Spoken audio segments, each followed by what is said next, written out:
아니면 말고 식으로 막 던지는 한미 당국의 처지. 아니면 말고. 최근 기사를 보면 한국이든 미국이든 정부가 전략적 계획과 뚜렷한 목표 없이 마구잡이식 발표를 하거나 정책을 내놓는 일들이 잦습니다. 먼저 우리 정부가 러시아 기업 개인 등을 처음으로 독자 제재한 일부터 봅시다. 외교부는 4월 2일 러북 군사물자 운송에 관여한 러시아 선박 2척과 북한 해외 노동자 송출을 통해 북한 핵미사일 개발 자금 조달에 관여한 러시아 기관 2개, 개인 2명을 4월 3일자로 대북 독자 제재 대상으로 지정했습니다. 북한과 관련이 있기에 대북 제재라고 했지만 러시아 선박 기관 개인을 제재한 것이니 실질적으로는 대러 제재라고 할 수 있으며 우리나라의 대러 독자 제재로는 처음 있는 일입니다. 그런데 제재란 상대방이 피해를 보고 어려움을 겪어야 효과가 있습니다. 이번 제재로 러시아가 고통을 받아야 하는데 그럴 것 같지 않습니다. 미국을 중심으로 한 서방이 우크라이나 전쟁을 이유로 지난 2년 동안 대러 제재를 했으나 러시아는 타격을 받지 않았습니다. 하물며 우리나라가 독자 제재를 한다고 효과를 낼 수 있을까요? 역으로 우리 쪽이 피해를 보지 않을까 걱정이 됩니다. 우크라이나 전쟁 기간 서방 국가들은 러시아 에너지 자원을 정상적으로 수입하지 못하여 지금까지도 경제적 위기를 겪고 있습니다. 우리는 더 큰 타격을 받을 수 있습니다. 아니나 다를까 당장 하루 만에 러시아가 반박 성명을 냈습니다. 마리아 자하로바 러시아 외무부 대변인은 4월 3일 브리핑에서 한국이 러시아 시민과 선박 기관을 일방적으로 제재한 것은 비우호적인 조치라며 매우 유감이라고 했습니다. 이어 이번 조치가 한러 양국 관계에 부정적인 영향을 끼칠 것이라면서 러시아도 제재에 상응하는 대응을 하겠다고 경고했습니다. 또 러시아 외무부는 5일 이도훈 러시아 주재 한국 대사를 초치해 한반도의 긴장을 고조시키고 한국의 안보를 위협하는 제재를 포기하라라고 촉구했습니다. 다음으로 통일부가 4월 2일 발표한 북한의 우리 총선 개입 시도 관련 통일부 입장을 봅시다. 통일부는 북한은 우리 선거 일정을 앞두고 노동신문, 조선중앙통신 등의 관영 매체를 통해 대통령을 모략 폄훼하며 국내 일각의 반정부 시위를 과장해 보도하고 우리 사회 내 분열을 조장하는 식의 기사가 계속 실리고 있다라고 밝혔습니다. 그러면서 총선을 앞두고 강화되고 있는 북한의 불순한 시도에 대해 다시 한번 강력히 경고한다라고 하였습니다. 또 통일부 당국자가 기자들과 만나 노동신문 등을 보면 우리 총선을 심판의 날로 규정하고 반정부 여론 확산을 시도하고 있다라며 대통령 모략 폄훼, 정권 심판론 날조, 전쟁 위기 조장, 우리 사회 내 분열 조장, 독재 이미지 조작 시도 등을 구체적인 이유로 들었다고 합니다. 통일부 발표 자체가 뜬금없고 근거조차 빈약해 보입니다. 그러다 보니 윤석열 정부가 불리한 총선 판세를 뒤집으려고 북풍을 급조한 것 아니냐는 주장이 나옵니다. 정세현 전 통일부 장관은 윤석열 대통령과 윤석열 정부의 대북 정책에 대한 북쪽의 비난이 우리 총선과 어떻게 연결되나라며 북쪽이 발끈해서 뭐라도 해주기를 바라고 밑밥을 까는 게 아니냐는 오해를 사고 싶지 않으면 통일부가 나설 일이 아니다라고 말했습니다. 이번엔 미국으로 눈을 돌려봅시다. 조 바이든 미국 대통령과 시진핑 중국 국가주석이 4월 2일 전화통화를 했다고 합니다. 두 정상의 직접 소통은 4개월여 만이며 2시간 가까이 통화했다고 합니다. 백악관은 통화 후 보도자료에서 바이든 대통령은 한반도의 완전한 비핵화를 위한 미국의 끈질긴 헌신을 강조했다라고 밝혔습니다. 한반도의 완전한 비핵화를 향한 미국의 의지를 중국에 전달하고 중국도 나서주기를 바란 것 같은데 뭔가 해결이 될 것 같지는 않습니다. 바이든 대통령은 지난해 11월 미중 정상회담 후 기자회견에서 중국이 북한을 제어할 수 있다고 확신하기 어렵다라고 말했습니다. 중국이 북한을 어떻게 할 수 없는 것은 미국도 알고 있는데 고장난 레코드처럼 끊임없이 같은 말만 되풀이하고 있는 것 같습니다. 현실을 제대로 보라. 이런 아니면 말고식의 하나만한 정책이나 발언들이 왜 나올까요? 현실을 객관적으로 파악하거나 분석하지 못하고 주관적 욕망에만 기대어 판단하기 때문인 것 같습니다. 우리나라가 러시아를 독자 제재하려면 군사적, 경제적으로 힘이 있어야 합니다. 그럴 힘이 있을까요?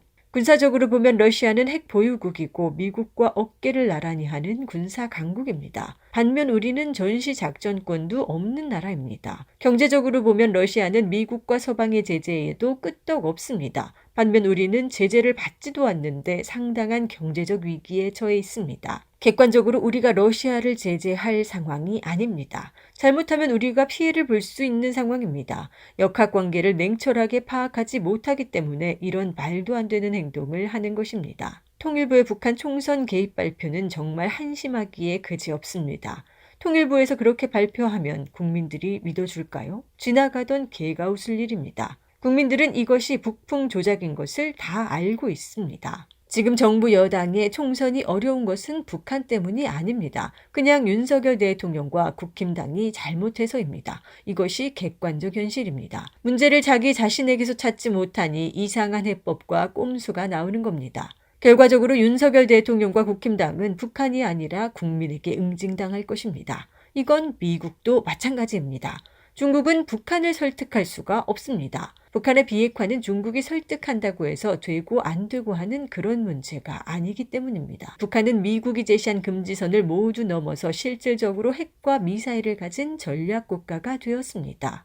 북한은 핵과 미사일을 절대 포기하지 않겠다는 뜻을 분명히 밝혔습니다. 이것이 객관적인 현실입니다. 미국 내에서도 북한 비핵화가 어렵다는 것은 알고 있습니다. 중국을 움직인다고 해서 소용없다는 것 역시 알고 있습니다. 단지 이런 현실을 인정하지 않으려는 겁니다. 미국이 인정하든 인정하지 않든 간에 현실은 변하지 않습니다. 북한을 비핵화하겠다는 것은 미국의 주관적인 욕망, 바람일 뿐입니다. 관심은커녕 조롱만. 예전에는 이런 뉴스들 하나하나가 주요 관심사가 되었습니다. 그런데 지금은 아무런 호응과 지지, 울림이 없습니다. 그냥 나왔다가 흘러가는 그저 그런 뉴스가 되어버렸습니다. 어차피 발표한 내용의 실현 가능성이 없고 효과에 대한 기대도 없기 때문입니다. 언론에는 한국의 대러 독자 제재 발표보다 러시아의 맞대응 경고가 더 비중 있게 실립니다. 한국의 대러 제재가 효과를 낼 것이라는 분석은 없고 한러 관계만 악화할 것이라는 분석이 쏟아집니다. 대러 제재에 동참한 한국이 경제적 피해를 보는 사례도 이미 나왔습니다. 지난해 12월 현대차는 러시아 공장을 러시아 업체에 단돈 14만 원에 매각했습니다. 2년 내 공장을 되살 수 있는 조건을 달았지만 한러 관계가 2년 이내에 개선되지 않으면 공장 하나를 그냥 날리게 됩니다. 공장을 인수한 러시아 업체는 올해 1월 9일 공장 재가동을 시작했습니다. 통일부 발표 역시 호응은 찾아볼 수 없고 비판과 조롱만 나오고 있습니다. 보수 언론 기자들조차 황당한지 통일부 당국자에게 조목조목 따져 물을 정도입니다. 북한의 노동신문과 조선중앙통신은 일반 국민들이 볼 수 없는데 이런 매체를 통해 북한이 우리 총선에 개입한다는 것 자체가 말이 안 되는 소리라고 기자들이 지적하자 통일부 당국자는 여러 경로를 통해 우리 국민들이 노동신문 보도 내용을 접하고 있는 건 사실이라며 군색한 변명을 하였습니다.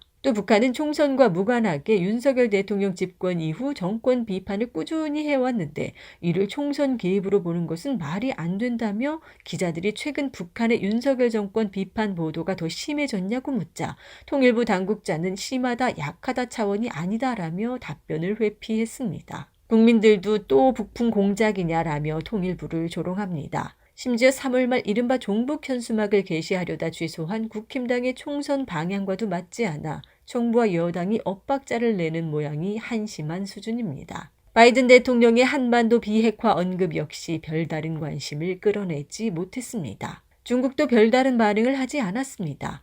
어차피 새로운 내용이 아니기 때문에 언론도 주목하지 않았습니다. 이처럼 미국과 한국의 입장이 매우 궁색해 보입니다. 마치 기둥이 무너지고 잡초가 무성한 폐가를 보는 것 같습니다. 나오는 대책들도 시원하지 않고 새로운 것도 없습니다. 최근 존 볼턴 백악관 전 안보보좌관의 발언이 미국의 처지를 대변해 주는 것 같습니다. 볼턴 전 보좌관은 4월 3일 조선일보와 대담에서 그간의 협상이 북한의 핵개발을 막지는 못한 것은 사실이다. 그러나 우리가 군축으로 전환한다고 해도 북한의 군축이 제대로 이루어지지 않을 것 또한 자명하다.